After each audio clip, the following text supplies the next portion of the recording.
She thought I was just an intern. She was very, very wrong. From the moment I stepped into the office as an intern, I knew Vanessa, my department manager, was going to be a problem. She was the type of woman who thrived on power trips, treating anyone below her as disposable. I kept my head down, worked hard, and tried to ignore the condescending tone she used when she spoke to me, but it was impossible. She rolled her eyes when I asked questions, snapped at me over minor mistakes, and constantly reminded me that I was lucky to even be in the building. She would tell me, interns should know their place, then have me clean up after her. One time I politely suggested a different approach to a project, and she responded by saying, "You're here to learn, not to think. Not that you have much of a brain to begin with." It wasn't just about me being an intern. Vanessa hated young, ambitious women. She saw them as threats, obstacles to her own advancement. She made sure I understood that I would never get ahead under her watch. I bit my tongue, reminding myself why I was here. My father was the CEO and had sent me to work as an intern under a fake name, wanting me to experience the company from the ground up. He wanted me to see how employees were treated when they weren't at the top, and thanks to Vanessa, I was getting the full experience. Then it got worse. She started spreading rumors, claiming I was incompetent, lazy, and only got the position through sleeping with someone higher up. I overheard her telling another manager that I was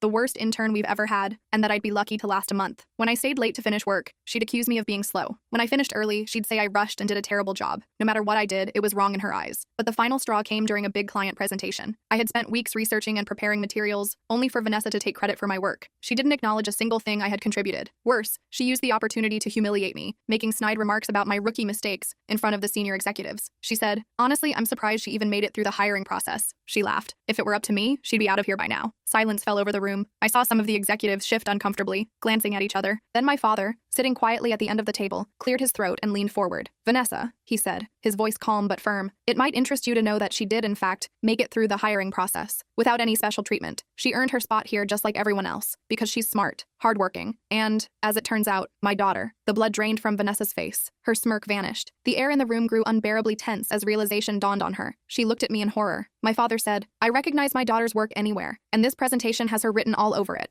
I wonder how many other employees you've stolen from." He let his words sink in before adding, "We'll discuss your future with the company after this meeting." The rest of the presentation continued without Vanessa saying another word. She sat frozen, her face pale, barely able to look at me. When the meeting ended, she scrambled to apologize, stammering out excuses about how she never meant anything by it, and that it was all just tough love. I didn't respond. I simply gathered my things and walked past her, enjoying the way she shrank under the weight of her own humiliation. By the end of the day, Vanessa had been fired. My dad's experiment was ruined, of course, so he sent me back to college to finish my master's. Thankfully, I had learned a few valuable lessons, including the kind of leader I never wanted to be.